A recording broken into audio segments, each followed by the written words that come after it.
sœurs, et bienvenue sur TV, Radio de Vie, il est 21h-10 et nous sommes en direct sur TV et Radio de Vie. Quelle joie de vous avoir avec nous ce soir. Seigneur, merci pour ta grâce et ta fidélité. Ta joie, Seigneur, inonde nos cœurs. Notre, Seigneur, bonheur se trouve en toi, Adonai, Dieu d'Israël. Merci pour mes frères, merci pour mes sœurs, merci pour ton évangile qui nous éclaire. Au nom de Yeshua, nous te prions, Dieu de gloire. Amen. Bonsoir tout le monde. Bonsoir. Alain, en pleine démarche. Oui, en pleine démarche et bon, le Seigneur va agir. Amen. On a confiance, on sait que c'est lui qui pourvoit Amen. à tous nos besoins, quoi. Amen. Voilà. Tu découvres à quel point les démarches sont difficiles parfois ici. Hein. Ah oui, c'est compliqué, ouais. Mais ça va aller. Amen. Alléluia. Tu as eu des frères et sœurs du Gabon, de Libreville? Oui, hier soir je les ai eus, donc on se prépare pour le séminaire donc, de janvier. Et aujourd'hui encore, je les ai eus depuis, je crois, 11 h du matin. Les frères et sœurs sont en train de travailler par rapport au chant, tout ça, et voilà quoi. D'accord. Depuis le matin, ils travaillent, voilà. Waouh, gloire à Dieu. Voilà. Gloire à Dieu. Donc, il y a une mission, bien sûr, c'est du 15 au 22 janvier. 22 janvier, oui, au Gabon. Au Gabon, ouais. Que Dieu soit béni.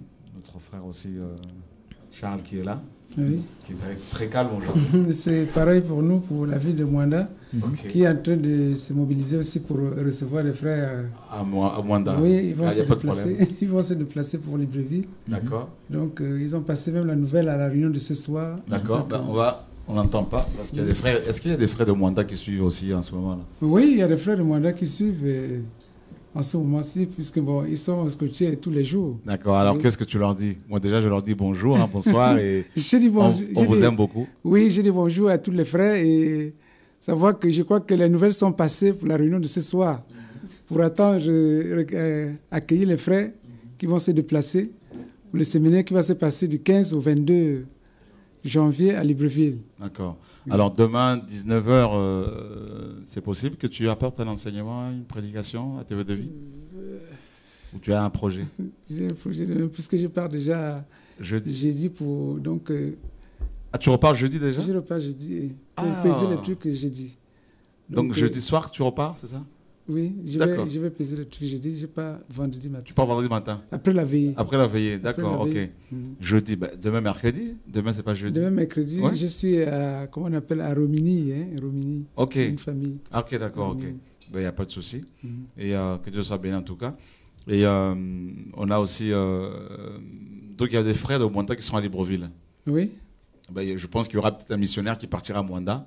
Oui. Donc ça, il n'y a pas de problème, on va planifier ça, étant donné qu'on sera une bonne équipe là. D'accord. Voilà. C'est vrai que moi, mon problème, c'est quoi? C'est que avec les avions, mon frère Charles, j'ai vraiment les petits avions là qui partent à Mwanda. J'ai vraiment du mal, même quand je pars à Brazzaville, c'est pas parce que je n'aime pas les frères de Mwanda, au contraire. Et même quand je pars à Brazzaville, pour aller à Pointe-Noire, prendre l'avion de Brazza à Pointe-Noire, pourtant c'est 3/4 d'heure de vol. Mais j'ai vraiment du mal. La dernière fois, ça date, ouais. T'as vu à quel point j'étais mal, hein, dans l'avion, là? J'étais scotché, là. Je me disais, mais Seigneur, mais c'est un petit coucou, là. C'était... c'est pas facile pour moi. Donc, bon, c'est Dieu parle, c'est Dieu dit, il n'y a pas de souci. D'accord.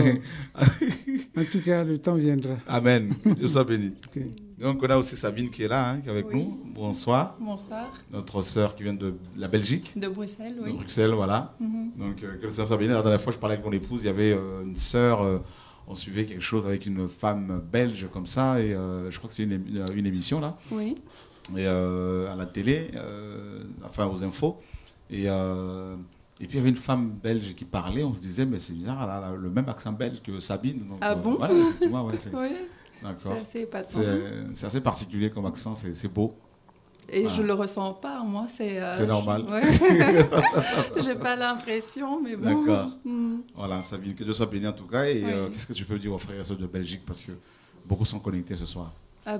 Qu'on est fort encouragés par rapport à tout ce qui se passe et surtout bénis. Quand je suis venue ici encore à la réunion de réveil, c'est pour recharger. Hein, on recharge les batteries et surtout de persévérer. De persévérer parce que le Seigneur est tellement bon, on peut être c'est surtout sa marche chrétienne, personnelle avec le Seigneur, et d'avoir cette intimité avec Jésus à la maison. J'ai vécu des expériences, des visites du Seigneur à la maison et tout, et c'est impressionnant. Donc, il faut s'attendre à lui. D'accord. Oui. On n'est pas obligé d'être dans une assemblée locale pour vivre des expériences avec le Seigneur. Non, parce qu'il y a des fois, je me retrouve vraiment, même quand je ne vais pas à l'assemblée, je suis à la maison, mais j'expérimente Jésus. Et il corrige, il montre, il est le chemin. Amen. Donc, il corrige sur beaucoup de choses et beaucoup de disciplines. Amen. Et des fois, quand on n'écoute pas, il remet. Amen. Mais comme c'est lui qui appelle, donc on se remet tout doucement et on continue la marche. Amen. Oui, oui. Gloire à Dieu. C'est très fortifiant. Le 10 janvier, on sera à Bruxelles. Oui. Une grande salle a été louée pour cette occasion, pour ce programme, ce séminaire. Et donc, on vous donnera toutes les informations sous peu. Oui. Et le 31, je pense qu'il y aura beaucoup des frères et sœurs aussi de Bruxelles, oui. Liège, de toute la Belgique qui seront là. Et voilà, donc que ce soit béni. Donc on a aussi un frère, un jeune homme qui est là avec nous et qui vient d'arriver, que nous ne connaissons pas, mais on va le découvrir. Bonsoir. Bonsoir. Donc comment t'appelles-tu? Je m'appelle Yannick. Yannick, tu habites J'habite à Aubervilliers. à Aubervilliers. Oui. Alors, c'est la première fois que tu viens ici au 24, dans les studios TV de Vie? Oui, voilà, c'est la première fois. D'accord. Donc, je vous ai suivi sur Internet. Sur Internet, et ça fait déjà 2 mois que je regarde. Ça fait 2 mois, d'accord. Et depuis là, donc, je suis accroché, je fais que ça, je regarde.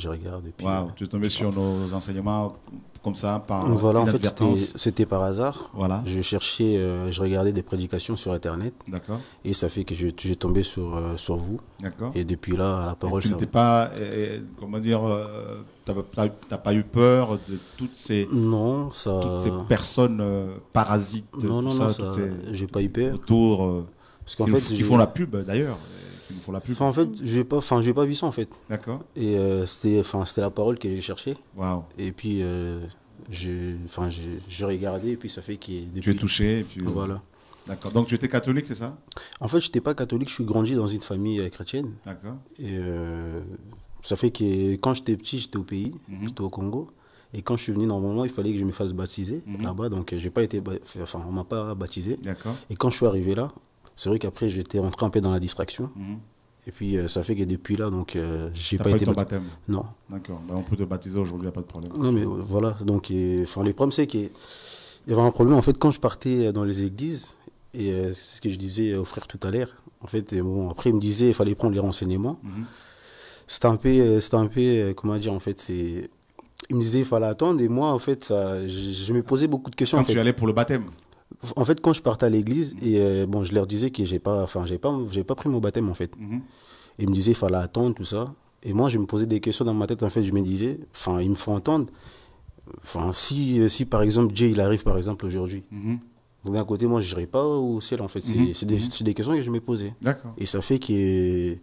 Bon, après, j'ai changé des églises. Je partais dans je partais là-bas, j'ai changé à chaque fois des églises. Ça fait que... Après là... baptême? Non, je ne l'ai pas eu. D'accord.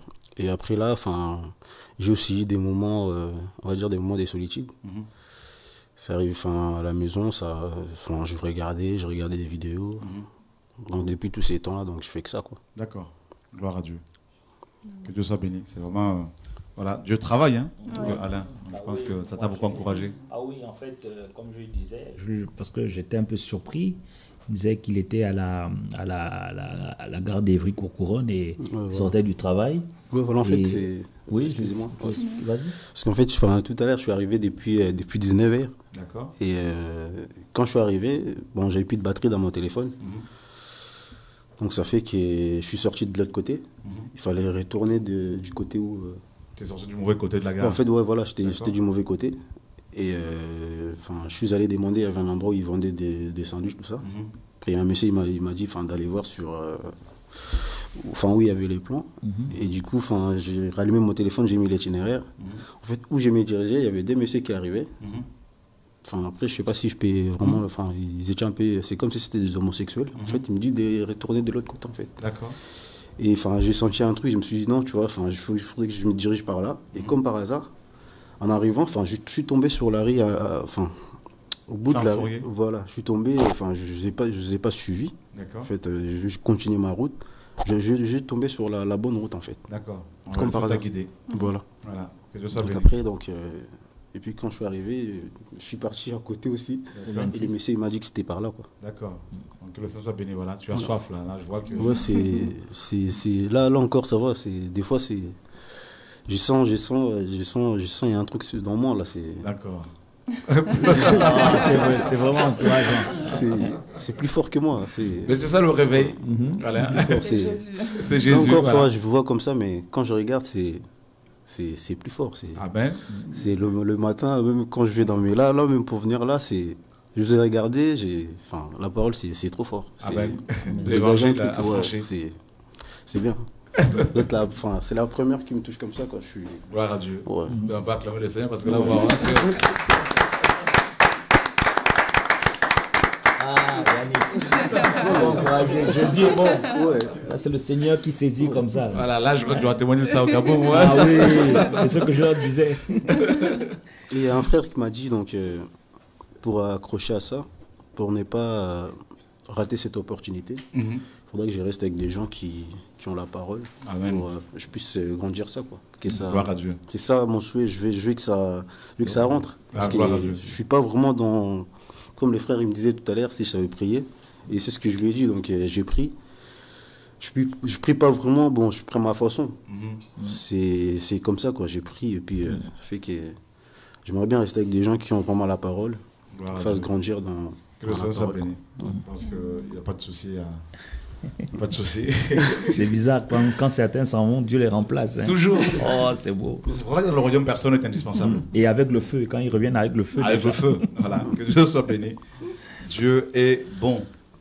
Voilà. Ouais. Donc, je ne sais pas, Alain, qu'est-ce que tu as de partager un peu, à nous dire un peu Personnellement, rien, mais tout à l'heure, je pensais à quelque chose. Peut-être revenir. J'avais suivi un enseignement, ça fait un moment, sur le blasphème contre le Saint-Esprit. Mhm. Et je ne sais pas si on peut partager Bien sûr. dessus, si tu peux Pas de problème. nous éclairer. Voilà quoi. D'accord. Ah, c'est une question ou tu veux Oui, c'est une partager? question. Ok. Ah. Gloire à Dieu. Mon frère Charles, ça va? Oui, ça va. Tu avais une pensée à partager là, peut-être? Mhm. Non. Bon, la pensée, je crois que c'est la même chose. D'accord. Oui. Le micro, parce que les gens, chez eux, ils se disent, ils disent des belles choses, mais on veut entendre correctement. Là, Oui. Et la pensée, c'est la même chose comme mon frère Alain sur le blasphème du Saint-Esprit, parce que nous voulons être vraiment éclairés là-dessus. Mhm. Parce que lorsqu'on parle de ces sujets-là, vraiment, c'est compliqué. D'accord. Donc, on voudrait avoir un peu plus d'éclairage là-dessus. D'accord, gloire à Dieu. Alors, vous qui nous suivez, vous pouvez nous appeler si vous le souhaitez également pour éventuellement nous poser vos questions. Et nous essayerons, grâce au Seigneur, bien sûr, de vous répondre avec la parole. Nous sommes dans Matthieu, chapitre 12.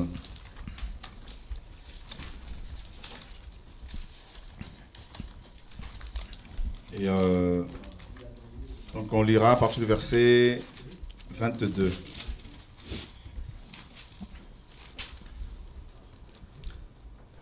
Alors on lui amena un homme tourmenté d'un démon, aveugle et muet, et il le guérit, de sorte que celui qui avait été aveugle et muet parlait et voyait. Et toutes les foules en furent étonnées, et elles disaient, celui-ci n'est-il pas le fils de David ? Mais les pharisiens, ayant entendu cela, disaient, celui-ci ne chasse les démons que par Belzébul, prince des démons. Mais Jésus, connaissant leurs pensées, leur dit, tout royaume divisé contre lui-même sera réduit en désert, et toute ville ou maison divisée contre elle-même ne subsistera pas. Or, si Satan chasse Satan, il est divisé contre lui-même. Comment donc son royaume subsistera-t-il? Et si je chasse les démons par Belzébul, par qui vos fils les chassent-ils? C'est pourquoi ils seront eux-mêmes vos juges. Mais si je chasse les démons par l'Esprit de Dieu, certes, le royaume de Dieu est donc venu jusqu'à vous. Ou comment quelqu'un peut-il entrer dans la maison d'un homme fort et piller ses biens sans avoir auparavant lié cet homme fort? Et alors il pillera sa maison. Celui qui n'est pas avec moi est contre moi, et celui qui n'assemble pas avec moi disperse. C'est pourquoi je vous dis que tout péché et tout blasphème sera pardonné aux hommes, mais le blasphème contre l'Esprit ne leur sera pas pardonné. Quiconque parlera contre le Fils de l'homme, il lui sera pardonné. mais quiconque parlera contre le Saint-Esprit, il ne lui sera pardonné ni dans cet âge, ni dans l'âge à venir. Ou dites que l'arbre est bon et que son fruit est bon, ou dites que l'arbre est mauvais et son fruit est mauvais, car on connaît l'arbre par le fruit. Race de vipères, comment pourriez-vous dire de bonnes choses, méchants comme vous l'êtes, car c'est de l'abondance du cœur que la bouche parle. L'homme de bien tire de bonnes choses du bon trésor de son cœur, et l'homme méchant tire de mauvaises choses du mauvais trésor de son cœur. Je vous le dis, les hommes rendront compte au jour du jugement de toute parole vaine qu'ils seront proférées, car tu seras justifié par tes paroles et tu seras condamné par tes paroles. Donc, on sait très bien que ici, le blasphème contre le Saint-Esprit représente des paroles vaines. D'abord, donc voilà, c'est pour cela que j'ai vraiment été poussé à lire tous ces versets. Donc, il est question des paroles vaines, parce que le Seigneur le dit qu'on va rendre compte des paroles vaines qu'on aura proférées. Donc, ce sont des paroles qui sont proférées, des paroles vaines, bien sûr. Et dans le contexte, ici, il est question, bien sûr, de cet homme muet et sourd, et aveugle, pardon, muet, donc qui a été guéri par le Seigneur. Et on nous dit que les pharisiens vont attribuer ce miracle à Belzébul, n'est-ce pas, le prince de mouches et Satan en personne. Et on sait très bien que les pharisiens, le mot pharisien signifie séparé. Donc c'est des gens qui connaissaient la loi, qui connaissaient la Torah, et qui aussi savaient qu'il ne fallait surtout pas blasphémer parce que le nom de Dieu, disait le Seigneur, ne devait pas être, n'est-ce pas, utilisé de manière vaine, selon Exode 20. Donc les pharisiens qui connaissaient la loi connaissaient également le blasphème. Et là, le Seigneur dit que si c'est par le doigt de Dieu, c'est-à-dire l'Esprit de Dieu, que je chasse les démons, il disait, alors le royaume de Dieu est venu jusqu'à vous. Donc on voit bien que le miracle qui a été opéré ici était l'œuvre du Saint-Esprit. Et effectivement, Yeshua, homme, s'il a pu guérir les malades, s'il a pu soigner, chasser les démons, s'il a pu prêcher l'évangile, c'était grâce à la puissance du Saint-Esprit. En fait, les miracles, les conversions sont des œuvres de l'Esprit. Parce qu'il dit, on reconnaît l'arbre par ses fruits. Donc c'est l'œuvre de l'Esprit de Dieu. Et attribuer cette œuvre-là, ces œuvres-là à Satan et revenez, n'est-ce pas, à remettre en cause, en question, l'amour de Dieu, même parce que quand Dieu agit, c'est par amour, c'est toujours par amour. Donc c'est comme si les pharisiens disaient que Dieu n'aime pas les gens. Dieu ne pouvait pas aimer les gens. Dieu était incapable, selon eux, n'est-ce pas, d'aimer les gens. Et donc, le blasphème commence d'abord par l'attribution des œuvres de Dieu à Satan. Attribuer un réveil à Satan. Attribuer une guérison à Satan. Attribuer, n'est-ce pas, un mouvement, le mouvement de l'esprit, un mouvement que le Seigneur a suscité à Satan. Et il y en a qui diraient, bah oui, mais nous, on n'attribue pas les œuvres du Seigneur à Satan, mais le fait de dire, par exemple, que Charles, mon frère Charles, c'est un gourou, alors que Dieu l'a réellement appelé, n'est-ce pas? Alors qu'il fait l'œuvre du Seigneur, eh ben, c'est aussi attribuer l'œuvre de l'ennemi à Satan, parce que, alors que c'est Dieu qui agit. Donc, c'est aussi le blasphème contre le Saint-Esprit. Et donc, je dis bien qu'il y a des étapes dans le blasphème de l'Esprit. Donc, il y a d'abord le fait d'attribuer l'œuvre du Seigneur à l'ennemi. Et sachant que le Saint-Esprit a un travail assez particulier. Rappelez-vous bien, dans Genèse 6, il est dit que Dieu va retirer, Dieu va dire que désormais mon esprit ne va plus contester avec les hommes dans le but de les amener à la repentance, car le cœur de l'homme est mauvais dès sa naissance, dès sa conception. Donc l'esprit a été retiré des hommes.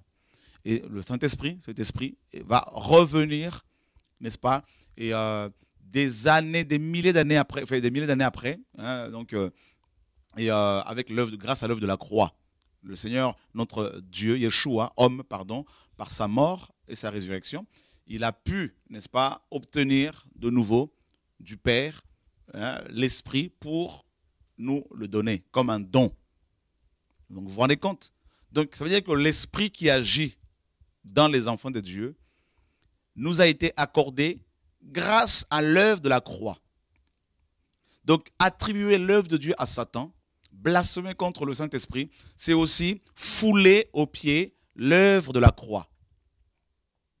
Et parce que Pierre nous dit, n'est-ce pas, qu'il a obtenu du Père le don de l'Esprit qu'il a répandu sur les gens. Donc vous vous rendez compte que quand on parle du blasphème contre le Saint-Esprit, Alain, c'est en même temps l'œuvre de la croix. Et c'est plus profond que ça. C'est-à-dire, c'est comme si on annihilait, pas annulé, mais annihilait l'œuvre même de la croix. On foulait, comme Hébreux 10 le dit, on peut le lire, et l'œuvre de la croix, et, comme si on foulait, n'est-ce pas, aux pieds, le sang de l'agneau. Hébreux chapitre 10. À partir du verset 26. Car si nous péchons volontairement après avoir reçu la connaissance de la vérité, il ne reste plus de sacrifice pour les péchés, mais une attente terrible du jugement et de l'ardeur d'un feu qui doit dévorer les adversaires. Si quelqu'un avait méprisé la loi de Moïse, il mourrait sans miséricorde sur la déposition de 2 ou de 3 témoins. De combien pire tourment pensez-vous donc que sera jugé digne celui qui aura foulé aux pieds le Fils de Dieu et qui aura tenu pour une chose profane le sang de l'alliance par lequel il avait été sanctifié et qui aura outragé l'esprit de grâce. Wow. C'est ça le blasphème. C'est quand on va blasphémer, c'est outrager l'esprit de grâce. Donc vous voyez bien que blasphémer ici, n'est-ce pas, ça implique beaucoup de choses. Donc on nous parle ici de, n'est-ce pas, de fouler aux pieds le Fils de Dieu, parce qu'on ne peut pas dissocier l'Esprit de Dieu de Jésus. Parce qu'on nous dit que c'est son esprit. N'est-ce pas? Donc le Saint-Esprit est appelé aussi l'Esprit de Jésus, l'Esprit du Fils de Dieu. Dieu a répandu dans nos cœurs l'Esprit de son Fils, nous dit la parole. Donc on voit bien que blasphémer contre le Saint-Esprit, c'est blasphémer contre Jésus. C'est blasphémer contre le Père. Donc c'est parce qu'on ne peut pas dissocier le Saint-Esprit du Père, du Fils. Comprenez? Donc là, on nous parle ici de l'œuvre de la croix. On nous parle de l'alliance, du sang de l'alliance qui a coulé à la croix. Donc vous voyez bien que c'est grâce au sang de l'alliance que nous avons reçu le don qu'est le Saint-Esprit. L'Esprit comme un don. Un don. Donc vous voyez bien que c'est vraiment, quand on blasphème contre Dieu, on blasphème contre le sang de Yeshua. Et on nous dit, on va outrager l'Esprit de grâce. Donc, qu'est-ce que la grâce? Eh bien, la grâce est venue, nous dit, la grâce a été révélée, inaugurée officiellement, promulguée par Yeshua, donc à la croix. Donc on voit bien que l'ère de la grâce, l'âge de la grâce a débuté avec la croix. D'accord? L'œuvre de la croix. Donc on voit bien que blasphémer contre le Saint-Esprit, c'est blasphémer contre la croix. Or la croix, Paul nous dit dans 1 Corinthiens 15, est la base de la foi chrétienne. Et la base de notre foi. La croix est la base, donc la mort et la résurrection de Yeshua, est la base de notre prédication. Donc, blasphémer contre l'Esprit de Dieu, c'est blasphémer contre la doctrine fondamentale, la doctrine chrétienne fondamentale. Et donc, ça commence par l'attribution des œuvres de Dieu à Satan. Et ici, l'auteur nous dit, si nous péchons volontairement, donc blasphémer, c'est pécher volontairement. C'est-à-dire, ceux qui blasphèment pêchent volontairement. C'est-à-dire, ils savent au fond d'eux que cet homme-là est de Dieu. Ils savent au fond d'eux que cette femme est de Dieu. D'ailleurs, ici, il est question des pharisiens, quand Yeshua parle dans Matthieu 12. Et qu'est-ce que Nicodème, qui était un pharisien, disait? Nous sommes dans Jean 3. Pour vous montrer que le blasphème, c'est un péché volontaire. On va prendre tout à l'heure la personne qui est en ligne. Donc si vous pouvez attendre juste quelques secondes. Et on va vous recevoir. Et Jean chapitre 3, verset 1er. Alain, si tu peux, ou mon frère. D'accord. Jean chapitre 3, à partir du verset 1er. 1. Mais il y eut un homme d'entre les pharisiens, nommé Nicodème, qui était un des chefs des Juifs, lequel vint de nuit à Jésus et lui dit, « Maître, nous savons que tu es un docteur venu de Dieu, car personne ne peut faire les miracles que tu fais si Dieu n'est avec lui. Donc il dit, nous savons. Et on nous dit qu'il était pharisien. Et c'était le pharisien qui, n'est-ce pas, attribuait l'œuvre de Dieu à Satan. Et Nicodème nous donne une information capitale ici. Il nous apprend que les pharisiens, n'est-ce pas, en question, reconnaissaient que Jésus était de Dieu. Donc quand ils vont attribuer l'œuvre de Dieu à Satan, notamment ce miracle, ils le faisaient volontairement, c'est-à-dire consciemment, sachant que c'était un mensonge. Tu vois le blasphème, Alain? Parce que si l'on dit que le blasphème, c'est exclusivement l'attribution des œuvres de Dieu à Satan, si on s'arrête seulement là-dessus, à cette définition de ce péché, dans ce cas, nous sommes tous impardonnables, nous sommes tous condamnables, voués à la damnation, à l'enfer, au lac de feu, parce que nous avons tous, ne serait-ce qu'une seule fois dans notre vie, plus ou moins attribué l'œuvre de Dieu à Satan. Par ignorance. Comme Paul aussi, qui a combattu l'Église. Il le dira qu'il agissait par ignorance. Dans l'ignorance. Mais donc, vous voyez bien que le blasphème, c'est vraiment un péché qui est commis par des personnes qui non seulement ont la connaissance, comme Hébreux 10 le dit, mais qui vont de manière délibérée pécher. Tout en sachant que ce qu'ils font là est péché et mal et qu'ils sont le mensonge. Mais ils le font parce qu'ils sont jaloux, ces hommes et ces femmes. Ils le font parce qu'ils sont en colère. Donc ils vont te traiter de gourou parce qu'ils sont en colère contre toi, parce qu'ils ne sont pas d'accord avec ce que tu leur as dit, des reproches que tu leur as faits, ou parce que tu les as blessés parce qu'on est humain. Donc d'emblée, ils vont attribuer l'œuvre qui se fait au travers de toi, Alain, à Satan, ou au travers de toi, mon frère, ou au travers de Sabine, ou peu importe la personne, à Satan, parce qu'il y a tout simplement la colère. Donc, ou la jalousie.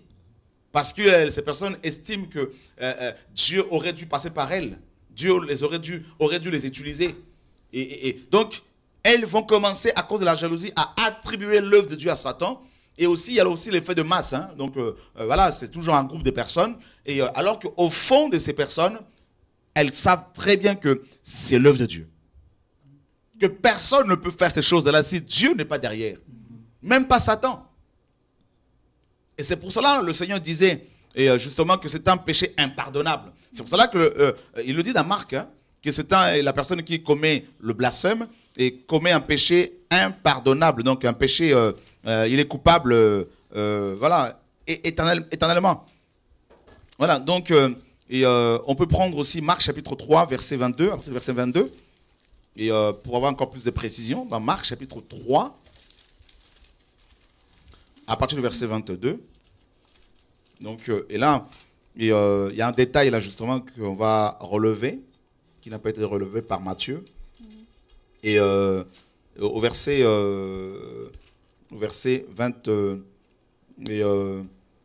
28, il dit... En vérité, je vous dis que toutes sortes de péchés seront pardonnés aux enfants des hommes, et aussi toutes sortes de blasphèmes par lesquels ils auront blasphémé. Mais quiconque blasphémera contre le Saint-Esprit n'obtiendra jamais de pardon. Jamais de pardon. Il est coupable et subira une condamnation éternelle. Tu t'en rends compte? Or, c'était parce qu'il disait il est possédé d'un esprit impur.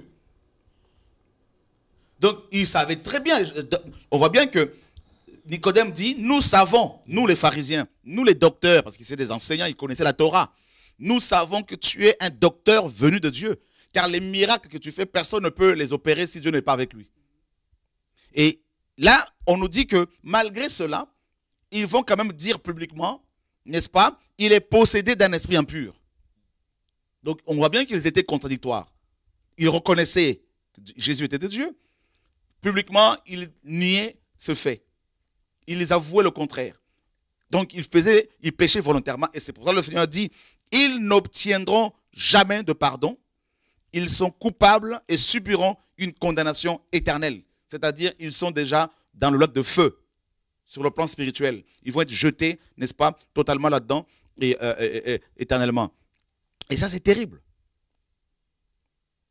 Ça, c'est un côté qu'on n'a pas vraiment relevé. Hein. Donc là, le Seigneur met l'accent là-dessus, sur le fait que c'est des gens qui connaissaient la vérité, qui savaient que ce qu'ils faisaient était faux. Leur déclaration n'était pas fondée. Voilà. Mais par contre, parce qu'ils étaient jaloux, parce qu'ils étaient haineux, parce qu'ils étaient, amers, eh ben, ils ont commencé à dire que le Seigneur était possédé d'un esprit impur, c'est-à-dire dire que l'esprit qui est saint, l'esprit de Dieu, l'esprit de Yeshua, est un esprit impur, est un démon, et attribuer ses actions, ses œuvres d'amour. Cet amour qui s'est concrétisé par cette mort atroce à la croix. Parce que l'hébreu, justement, le mot tombeau dans Ésaïe 53, en rapport avec la mort de Yeshua, bien sûr, le mot tombeau, et signifie littéralement, dans Ésaïe 53, on a mis ça tombe parmi les pécheurs. Et ce mot-là signifie littéralement mourir, faire plusieurs morts en une seule fois. C'est comme si Yeshua était mort, avait subi plusieurs morts en une seule fois. Donc, vous voyez, tellement qu'il y avait une souffrance, tellement que cette mort était atroce. Tout ça à cause de l'amour. Donc, la croix est le paroxysme de l'amour du Père pour les hommes méchants que nous sommes, que nous étions, pour le monde impie. Et là maintenant, dire que cet amour n'est pas vrai, que cet amour c'est faux, que ces œuvres ne sont pas de Dieu, eh ben, c'est un péché éternel. Les gens sont coupables éternels, et c'est terrible, et ça fait trembler. Et là, quand c'est comme ça, l'esprit est attristé, bien sûr, et selon Éphésiens 4. Et l'esprit, quand il est attristé, il finira un jour par s'éteindre. Donc l'esprit est éteint. Nous sommes dans 1 Thessaloniciens 5, 19, 21. N'éteignez pas l'esprit, Paul disait. Et là, quand c'est comme ça, l'esprit est éteint. Donc, il est question ici de la mort spirituelle, par rapport aux gens qui blasphèment. Et ensuite, troisièmement, on nous dit que par rapport à l'église d'Éphèse, le Seigneur dit, si tu ne te repens pas, j'ôterai ton chandelier de sa place. Et là, l'esprit est retiré. Même si on nous a fait croire qu'on ne peut pas le retirer, l'esprit est retiré.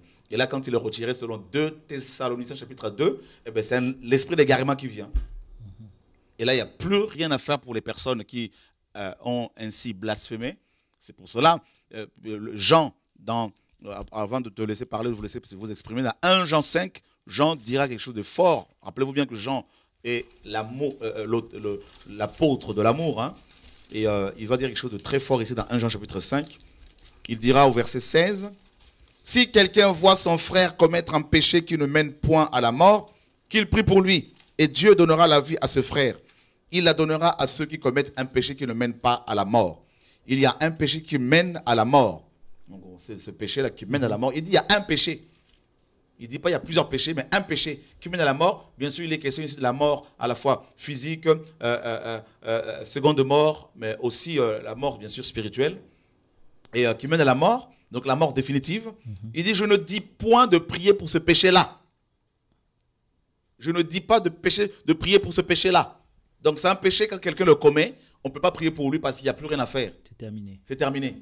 Donc c'est le blasphème contre le Saint-Esprit. Tu vois? Et c'est terrible. Et il dit, toute iniquité est un péché. Mais il y a quelques péchés qui ne mènent pas à la mort. Hein? Donc voilà, donc... il est question ici de la seconde mort, c'est la mort définitive, c'est la mort éternelle. Voilà. Donc là, Jean dit, il y a un péché pour lequel il ne faut pas prier parce que ça ne sert à rien. Jésus l'a dit, le Seigneur est le juge. Il a dit, pour ce péché-là, il n'y a rien à faire. Et c'est pour cela quand je vois des chrétiens suivre ceux et celles qui attribuent l'œuvre que Dieu fait ici et là facilement en disant c'est le diable, c'est les démons, c'est la sorcellerie, c'est la magie, c'est l'envoûtement, je dis, ils ne se rendent pas compte de ce qu'ils posent comme acte. Ils vont en suivre les conséquences.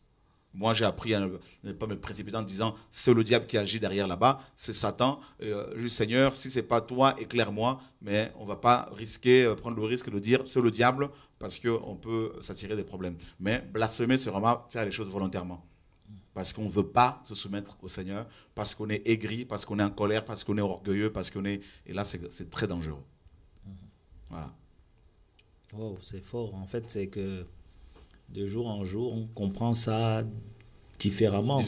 Il faut vraiment faire attention avec sa relation avec le Seigneur et aussi avec les frères et sœurs avec qui que tu connais ou que tu vois travailler avec l'œuvre du Seigneur. Et il y a également quelque chose de capital, c'est qu'on se rend compte que tous ceux qui renient l'œuvre de Dieu, en fait, ils mentent. Et la Bible dit que le père du mensonge, c'est le diable. Donc, ce sont des fils du diable, donc, en fait, qui sont là et qui disent, comme le diable, qui dit ça, ce n'est pas l'œuvre du père, c'est l'œuvre du diable. En fait, ils font que reproduire ce que font leurs pères. Et là, vraiment, c'est vraiment grave, quoi. Le blasphème contre le Saint-Esprit. Et là, c'est fini, quoi. C'est tellement grave qu'on se demande. À un moment, ils perdent vraiment, c'est fini, l'esprit d'égarement. Ils font n'importe quoi, quoi. Ils ne savent plus ce qu'ils... Ils sont plus contrôlés, quoi. Ils font n'importe quoi parce qu'ils sont... Après, ils finissent par être convaincus que ce qu'ils font est noble, est juste. Et puis, ils finissent, comme c'est le cas avec le Seigneur Yeshua, comme c'était le cas hier, il y a 2000 ans. C'est-à-dire ces pharisiens, ces chefs, ces docteurs, ils ont fini par l'amener au supplice, au poteau de supplice, donc à la croix. Bien sûr, c'est le plan du Père. Mais je veux dire, voilà, ils ont fini par concrétiser leur haine. Hein, donc leur blasphème a été concrétisé par la mort de Yeshua. Donc on voit bien, ils ont foulé aux pieds la grâce, ils sont passés à côté, tout simplement parce qu'ils étaient haineux, parce ils estimaient qu'un jeune homme tel que Yeshua, qui avait bien sûr 30 ans, quand il a commencé son service, n'avait rien à leur apprendre et n'avait rien à leur dire, surtout qu'ils disaient, mais on le connaît, n'est-ce pas, le fils d'un tel, tout ça. Et donc ils l'ont minimisé, alors qu'ils voyaient bien que l'œuvre qu'il faisait était quand même une œuvre assez particulière et que personne n'avait opéré autant de miracles. Personne n'avait ressuscité quelqu'un qui était décédé depuis plusieurs jours, tel que voilà, Lazare, et comme c'était le cas de Lazare. Donc on voit bien que le Seigneur a opéré des miracles qui authentifiaient sa messianité. Hein, qui affirmait fortement sa messianité, donc le fait qu'il soit le Messie. Donc il ne pouvait pas le nier. D'ailleurs, les pharisiens ne pouvaient pas nier les miracles, parce qu'on voit bien alors, on a quelqu'un en ligne, juste dans quelques secondes, on lit un dernier passage, et ensuite on va vous prendre. Et donc les miracles que le Seigneur opérait, notamment par les apôtres aussi, étaient tellement évidents, étaient tellement vrais, tellement puissants, que les pharisiens ne pouvaient pas les nier. Et voilà. Donc, et là, qu'est-ce qu'on peut... voilà, acte 5, verset 34. Mais un pharisien nommé Gamaliel, docteur de la loi, honoré de tout le peuple, se leva dans le Sanhédrin et ordonna de faire sortir à l'instant les apôtres. Voilà. Et voilà. Donc... Et parce que là, en fait, ce sont toujours les pharisiens, en fait. Oui, tout à fait. C'est toujours les pharisiens. Et on voit, je cherche un passage, là, je vais le trouver rapidement, où il disait justement qu'un miracle a été opéré, hein, donc on ne pouvait pas le nier. D'ailleurs, dans Jean 9, on voit cet homme né aveugle. Oui. Donc le miracle, on ne peut pas être, voilà, on peut pas le nier. Ils ont même convoqué ses parents pour vérifier, et les parents ont confirmé qu'effectivement cet homme, qui était leur fils, était né aveugle. Et donc là, on voit tout ce qu'ils ont fait par la suite. Hein. Donc ils ont continué quand même malgré ça à persécuter. Donc à la fois, ils ont fait exécuter le Seigneur Yeshua, hein, par Pilate, tout ça, et par des païens, par un païen, par un Romain. Et ils ont continué à combattre même ses enfants, hein, donc les apôtres, ses serviteurs, ses disciples. On voit bien que... dans Acte 5 toujours, donc au verset 17, alors le grand prêtre se leva, lui, et tous ceux qui étaient avec lui, à savoir la secte des Sadducéens, et ils furent remplis de jalousie, et mettant la main sur les apôtres, ils les jetèrent dans la prison publique. Voilà. Et ensuite, on nous dit, au verset 24, mais lorsque le grand prêtre, le commandant du temple et les principaux prêtres eurent entendu ces paroles, ils ne savaient que penser au sujet des apôtres, ne sachant ce qui arriverait de tout cela. Et on continue au verset 27, après qu'ils les eurent amenés, et ils le présentèrent au Sanhédrin, et le grand prêtre les interrogea, disant, ne vous avons-nous pas défendu expressément d'enseigner en ce nom-là? Et cependant, voici, vous avez rempli Jérusalem de votre doctrine, et vous voulez faire retomber sur nous le sang de cet homme. On voit bien qu'il quelque part, il se reprochait. Hein. Alors Pierre et les apôtres, répondant, dirent, il faut plutôt obéir à Dieu qu'aux hommes. Et voilà. Donc, et là au verset 32, nous sommes témoins de ce que nous disons, de même que le Saint-Esprit que Dieu a donné à ceux qui lui obéissent en est aussi témoin. Mais eux, ayant entendu ces choses, grinçaient les dents et consultaient pour le faire mourir. Donc on voit bien que ils étaient déterminés à détruire les apôtres. Et je crois que il y a un autre passage, je crois que ça va me revenir là. Je crois que c'est dans Acte chapitre 9, Acte 9, ou Jean 9, pardon, par rapport à cet homme qui était né aveugle, effectivement, parce qu'il ne pouvait pas répliquer, parce que l'homme qui avait été guéri était là. On nous dit qu'il avait plus de 40 ans. Donc il ne pouvait pas dire le contraire, parce que le miracle était évident. Voilà. Allô, bonsoir. Oui. Bonsoir. Oui, bonsoir. Est-ce que vous pouvez parler un peu plus fort, s'il vous plaît? Oui, ma question, en fait, j'ai eu ma réponse déjà à votre question pendant l'attente. C'était par rapport au blasphème. Bon, j'ai eu ma réponse, puisque vous avez développé. Donc, en fait, je m'inquiétais parce que j'avais déjà accusé un pasteur ici, ici à Londres, qui s'habille en vert, et toute l'assemblée s'habille en vert. Et il y a des pratiques qui m'étonnent, telles que rouler pour Jésus. On roule la tête pour Jésus. D'accord. En fait, il y a des pratiques, bien sûr, quand on... Moi, je l'ai jugé, j'ai dit qu'il n'était pas de Dieu. Bon, il y a des pratiques, c'est sûr que quand on les voit, on n'a pas besoin d'une révélation. On peut facilement savoir si les personnes qui les font, qui les observent, sont de Dieu ou pas. Et, par exemple, quelqu'un qui demande, un pasteur qui demande à quelqu'un, à une femme, d'aller avec lui sexuellement, on sait que cet homme n'est pas de Dieu, parce que celui qui est de Dieu fait les œuvres du Seigneur. Donc, dès l'instant, il n'y a pas les œuvres du Seigneur, les fruits de l'esprit, l'amour, la sanctification, la crainte de Dieu, tout ça, l'humilité. Bon, on sait que Dieu n'est pas dans l'affaire.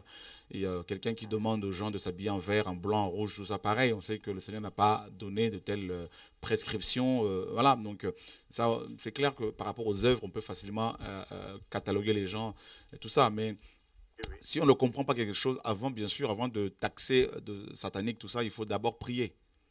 Et ensuite aller consulter les Écritures. Voilà. Ok. Merci. Gloire à Dieu. Amen. Que Dieu soit béni. Voilà. Donc, je ne sais pas si quelqu'un d'autre avait quelque chose à dire ou est-ce qu'il y a une autre question? Je pense, ou quelqu'un veut dire quelque chose? Non, je me demandais juste si la personne, avant d'arriver au blasphème, il se rend compte qu'il a blasphémé ou... je veux dire, même à la fin, quand il y a un esprit impur qui rentre, il continue comme s'il pense que l'esprit est avec ou... Je sais pas. En tout cas, une chose sûre, c'est que le blasphème concerne exclusivement... En fait, il y a plusieurs blasphèmes. Hein. Oui, Marc, et c'est pour cela qu'il faut faire la distinction. On va relire encore, c'est possible, Marc chapitre 3. Il y a plusieurs blasphèmes parce que pour ne pas que certains frères et sœurs se sentent condamnés. Hein. Oui. Et il y a plusieurs blasphèmes. Voilà. Donc on nous dit, dans Marc 3 et 28, en vérité, je vous dis que toutes sortes de péchés seront pardonnés aux enfants des hommes et aussi toutes sortes de blasphèmes par lesquels ils auront blasphémé. Donc on voit qu'il y a des blasphèmes qui sont pardonnables. C'est ce que le Seigneur nous dit. Oui. Donc maintenant, il fait la distinction entre le blasphème contre le Saint-Esprit et les autres blasphèmes. Voilà. Donc, et là, le blasphème contre le Saint-Esprit, on a compris, hein, c'est vraiment quelque chose qui est fait volontairement et contre l'œuvre de l'Esprit. Dieu vient visiter quelqu'un, un groupe de personnes, et il les utilise pour sa gloire. Et d'autres qui sont jaloux ou qui n'ont pas compris certaines choses, ils vont se mettre à critiquer, ils vont se mettre à s'associer avec les autres pour commencer à combattre charnellement, et ils rentrent dans un combat charnel. Et parce que quelque part, il y a aussi la jalousie pour certains, parce qu'ils n'ont pas cette grâce, alors qu'au fond de ces personnes, elles savent bien que c'est Dieu qui est à la base, c'est Dieu qui agit. Parfois même ces personnes ont eu à dire oui, c'est Dieu qui agit. Ont même déclaré ça publiquement. Et parce que elles ont été reprises, parce qu'elles ont été corrigées, parce que voilà, ou parce qu'il y a eu, je sais pas, il s'est passé quelque chose dans leur cœur, parce qu'il y a eu un conflit ou un différend. Elles vont d'emblée se mettre à dire non, c'est le diable, c'est la sorcellerie, c'est le gourou, c'est tout ce que tu veux, parce que voilà, parce qu'elles sont blessées, parce qu'elles sont dans leur orgueil parfois. L'orgueil a pris un coup. Donc là, quand c'est comme ça, elles se mettent à blasphémer. Et voilà. Donc là, c'est grave. Voilà. Ok, oui, ça va. J'ai compris un peu là. Voilà. Et juste pour dire, il y a un, je peux. Ouais, tu peux. On voit dans Nombre 22, il y a il y a une situation assez complexe où on voit un prophète du Seigneur qui vraiment travaillait et tout le monde était convaincu qu'il avait été appelé par le Seigneur. Ouais. Mais il avait tellement été endurci qu'il est resté sur une position d'orgueil et finalement, Dieu dans son amour l'a même interpellé jusqu'au dernier moment en faisant parler l'ânesse. Et je voulais lire juste le passage. Ah ouais. Nombre 22, le verset 28. Alors, où je vais commencer même à partir du verset 25.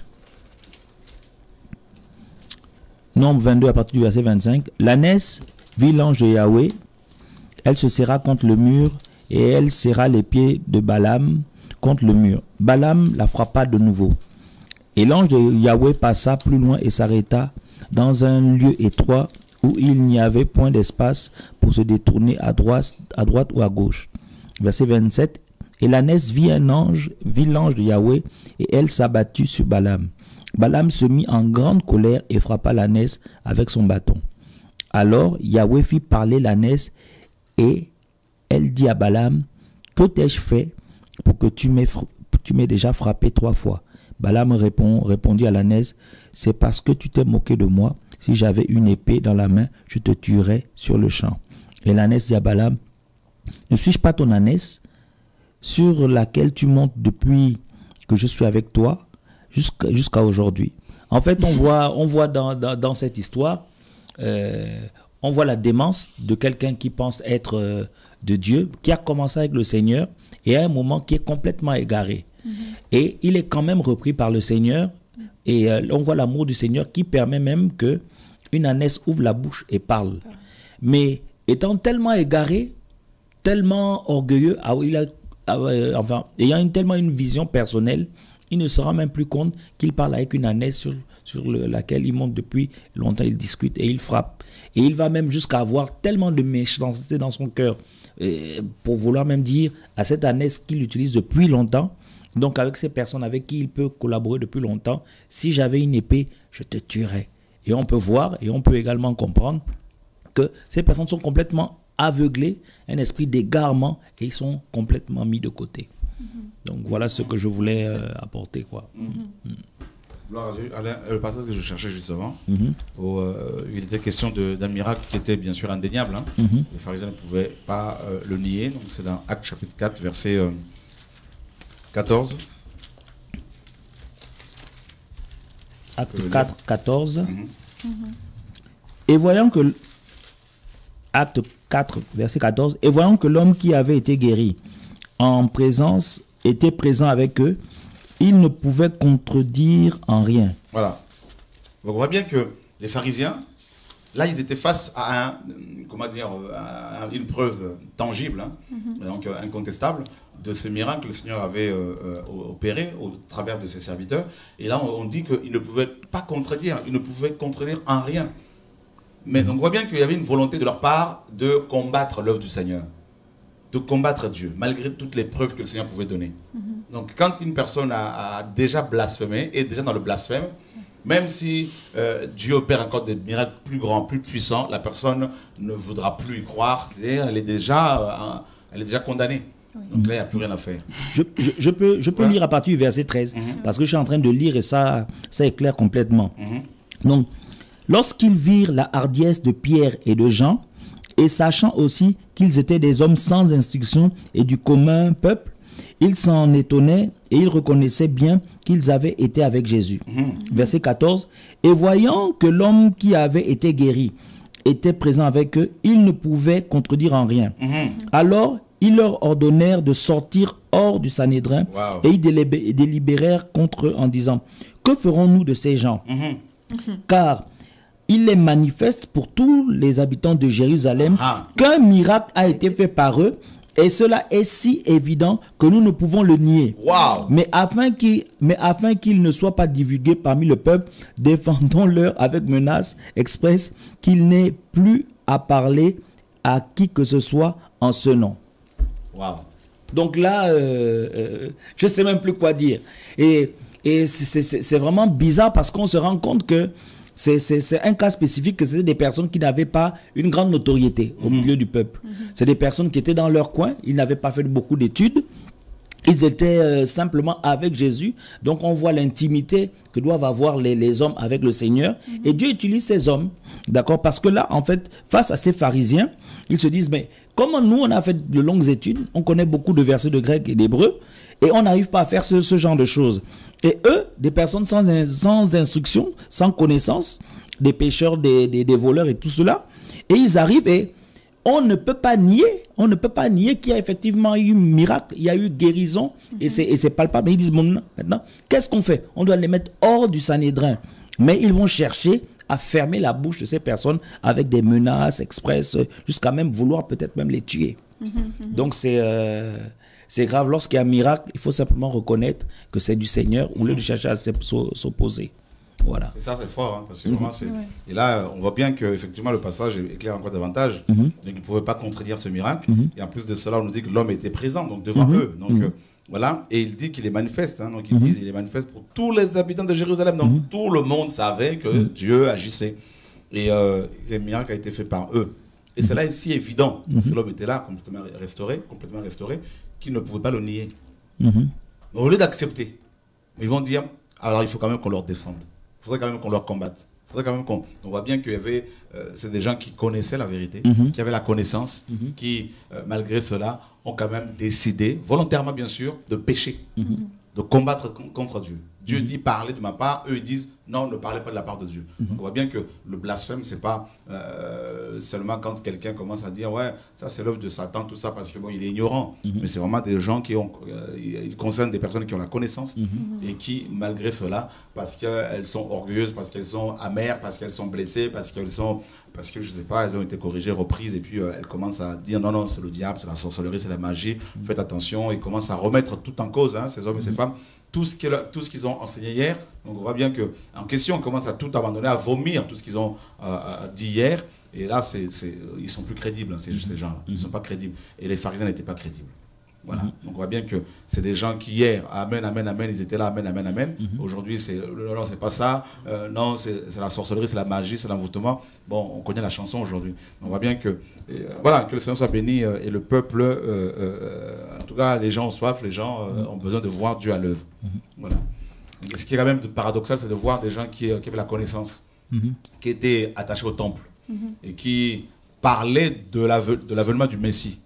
Et qui sont passés à côté, et ceux qui ont accepté le Messie, la vérité, ce sont des gens qui étaient à la pêche, qui étaient en train au travail, comme Matthieu, Péagé, hein, donc qui travaillaient, et qui n'étaient même pas au temple, qui n'avaient même pas le temps forcément d'aller au temple, parce qu'ils étaient occupés, alors qu'eux, ils étaient matin, midi, soir, dans les synagogues, en train de méditer, les mêmes paroles là, tout ça là, et ils sont passés à côté de la révélation. Et ceux qui étaient en train de pécher et des prostituées, justement, comme la femme Marie de Magdala, et qui a été possédée de cette démon. Hein. Donc, on dit qu'elle était une prostituée, mais ce n'est pas confirmé, ce n'est pas vérifié. Et c'est juste la tradition qui le dit. Hein. Donc, et qui, elle, ces prostituées, ces femmes délaissées, abandonnées, vont accepter le Messie comme la femme samaritaine. Il y a une femme, en plus samaritaine, qui, elle, va saisir la révélation. N'est-ce pas? Et ça, c'est quand même paradoxal. Donc, vous voyez, quand il y a un mouvement de Dieu, et ceux et celles qui vont le saisir, quand il y a un vent de l'esprit, ce ne sont pas forcément des pasteurs. Ce ne sont pas forcément des prédicateurs.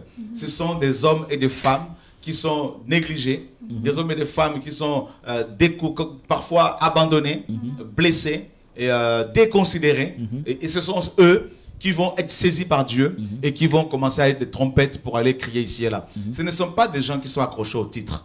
Oh, moi c'est le pasteur intel. Oh, moi c'est le pasteur intel. Qui brandissent leur titre comme les pharisiens. Qui sont là, voilà, c'est le pasteur intel. C'est moi le pasteur intel. C'est moi le... Non, ils sont frères. Ils sont simplement frères.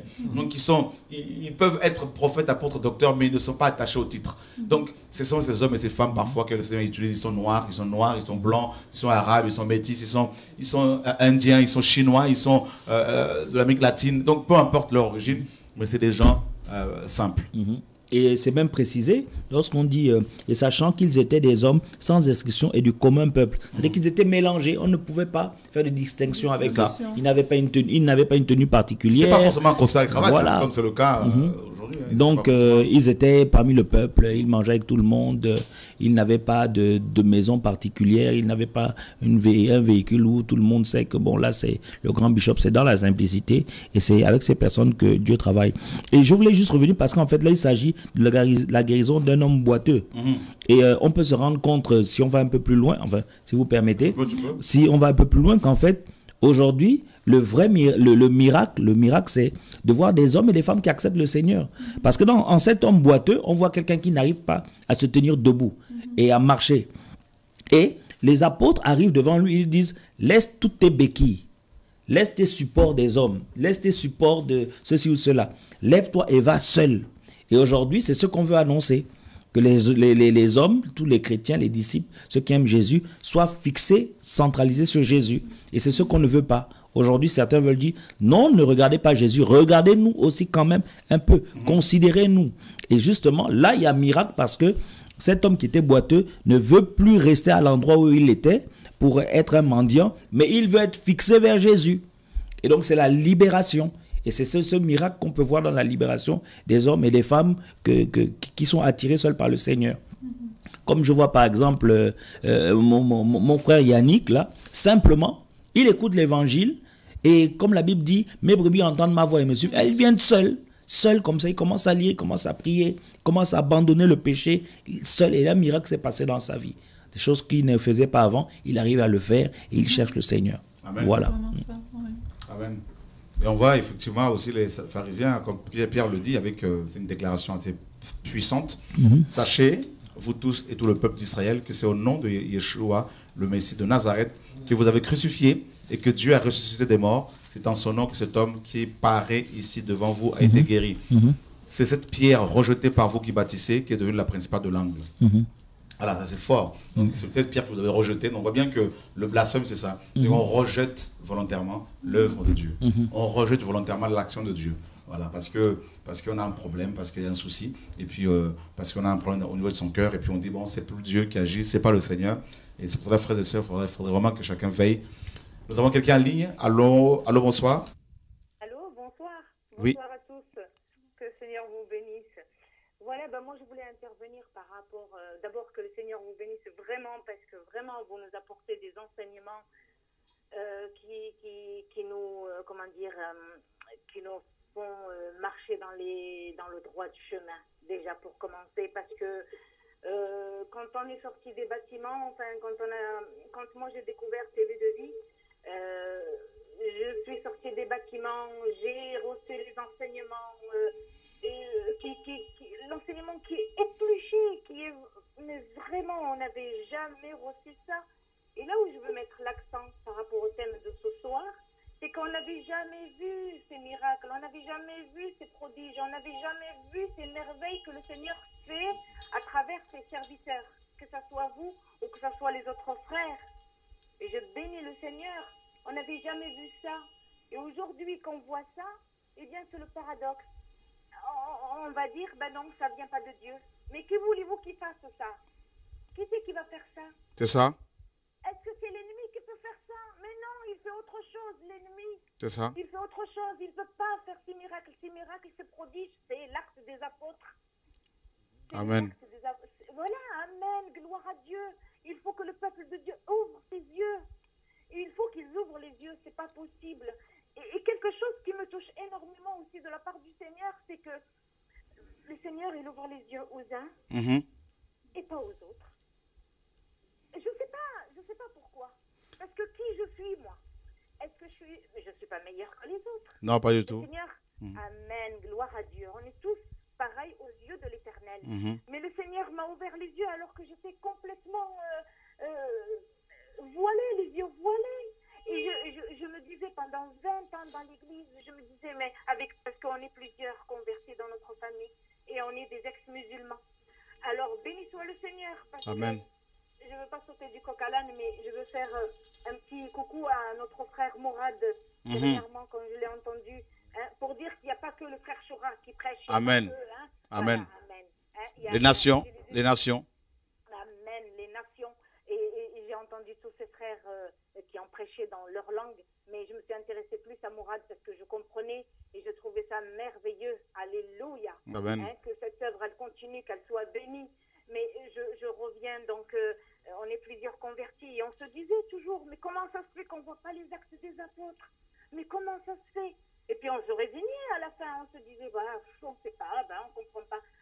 Alors que le Seigneur, non seulement, franchement, par TV de vie, ce n'est pas pour faire, pour se flatter.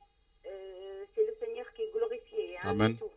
Eh ben, quand on a ces enseignements, on a aussi l'histoire qui va avec.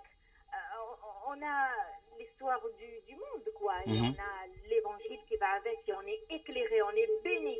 Et vraiment, quand vous amenez les gens à la sanctification, mais quelqu'un qui veut des sous, quelqu'un qui aime pas les âmes, il va pas les amener à la sanctification. Non, c'est ça le problème, c'est ça. Il va pas les amener à la sanctification, sans quoi on ne verra pas le Seigneur.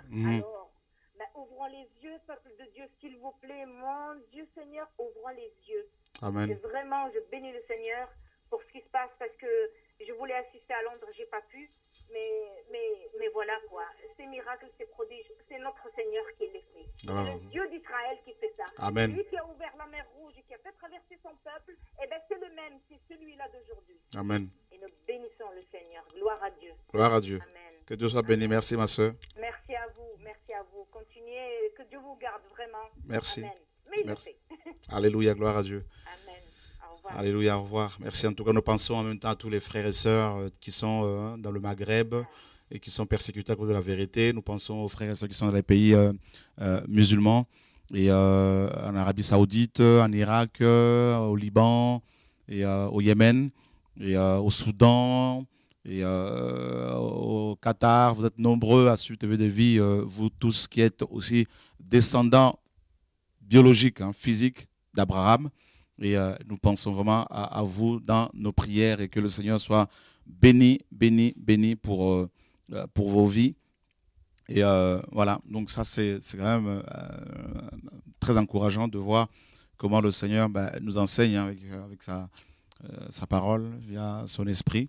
Donc voilà, donc le blasphème contre le Saint-Esprit.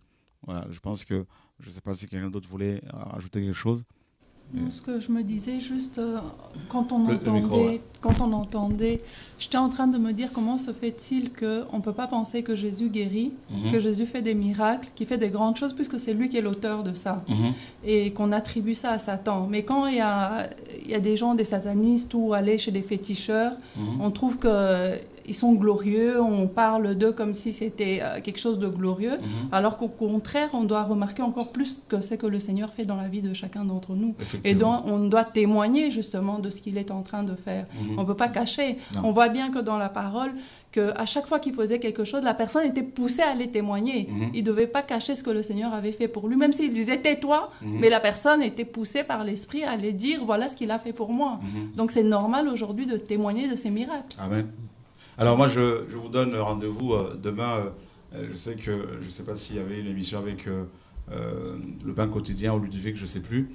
Mais étant donné que cette semaine, c'est vraiment la semaine où on veut, étant donné que vous êtes là aussi, donc je vous propose qu'on fasse une autre émission. Donc on va pouvoir inviter aussi Ludovic, dont le thème serait la différence entre les prophètes de Dieu et les prophètes de Baal. Ah oui, ça, ce serait intéressant. Ouais. Ah oui, donc, notamment sur la démonstration de la puissance de Dieu, tout ce qui est aussi délivrance, guérison, tout ça. Et donc, on va vraiment, demain, 20h30, heure de Paris, inviter vos amis à se connecter. On sera là pour partager sur 1 Roi 17, 18 et 19. Donc, l'histoire, justement, d'Élie et les prophètes de Baal. Et puis... la différence entre aussi Yeshua, notre maître, donc voilà, et les pharisiens. Donc on va voir que les pharisiens, les prophètes de Baal, tout ça, n'ont que la parole. Donc on va voir aussi, ils n'ont que la parole, mais au niveau de la démonstration de la puissance de Dieu. C'est-à-dire amener les gens de ténèbres à la lumière par la puissance de la croix, la puissance de l'évangile, et bien là, ça coince. Voilà, là, ça coince. Donc, on verra comment notre Dieu procède dans les Écritures, parce que on se sert souvent de Matthieu 7, 21 pour dire, non, vous voyez, le Seigneur a dit, n'est-ce pas, je dirais à ceux qui font des miracles, voilà, beaucoup me diront, vous n'avez pas fait des miracles en ton nom, je leur dirai, je ne vous ai jamais connu. Alors, les prophètes de Baal tordent de ce passage-là pour, n'est-ce pas, dire aux chrétiens, voyez, ceux qui font des miracles au nom de Dieu, eh ben, faites attention sur la magie, sur la sorcellerie, parce que tout simplement, Dieu ne les a pas appelés. Vous savez, tout le monde peut enseigner. Un sorcier, un magicien, un païen, tout le monde peut prendre la Bible et enseigner. Mais le problème est que tout le monde ne peut pas faire marcher un handicapé. C'est ça le problème. Donc, tout le monde ne peut pas ouvrir les yeux d'un aveugle. Et on verra ces choses-là demain. Donc, c'est là que, justement, où ces gens, parce que quand on les amène sur ce terrain-là, ils se commencent à dire, non, mais nous, c'est la parole seulement. Mais non, mais on verra qu'il n'y a pas que ça. Donc, c'est pour cela que, frère, ouvrir un site internet, ouvrir une page YouTube pour commencer à parler derrière son ordinateur, c'est facile, tout le monde peut le faire. Tout le monde peut devenir un prédicateur sur YouTube aujourd'hui. Mais la différence se fait au niveau sur le terrain. Voilà, c'est là que, justement, que ça coince. Et on verra que les vrais prophètes de Dieu sont des hommes et des femmes de terrain. Voilà. Et les prophètes de Baal sont des hommes et des femmes qui sont derrière leurs écrans et qui aboient. Voilà. Donc, demain, 20h30, heure de Paris. Je voulais... c'est bizarre, mais j'étais sur un texte, j'étais en train de le lire. Je peux, donc, une ou deux minutes. Il n'y a pas de problème. Donc, c'est dans Acte 19, à partir du verset 11. Alors, c'est en préambule à la réunion, enfin, au partage de demain. D'accord. Et Dieu faisait des prodiges extraordinaires par les mains de Paul, au point qu'on appliquait sur les malades des mouchoirs ou des linges qui avaient touché son corps, et ils étaient guéris de leur maladie et l'esprit malin sortait. Verset 13. Alors, quelques exorcistes juifs ambulants essayèrent d'invoquer le nom du Seigneur Jésus sur eux. Tu veux pas garder ce côté-là pour demain? Pour demain. Bon, donc, pour qu'on ait l'eau à la bouche. Parce que je vois qu'on va commencer par là, parce que je sens que c'est... Mais tu peux finir la lecture si tu veux. Je ne sais pas pourquoi j'étais en train de lire ce passage. Alors... reprend le verset 13. Alors quelques exorcistes juifs ambulants essayèrent d'invoquer le nom du Seigneur Jésus sur eux qui étaient possédés d'esprits malins en disant: nous vous conjurons par ce Jésus que Paul prêche. Ceux qui faisaient cela étaient les 7 fils de Séva, un homme juif, l'un des principaux prêtres. Verset 15. Mais l'esprit malin leur répondit: je connais Jésus, je sais qui est Paul, mais vous, qui êtes-vous? Et l'homme dans lequel était l'esprit malin se jeta sur eux,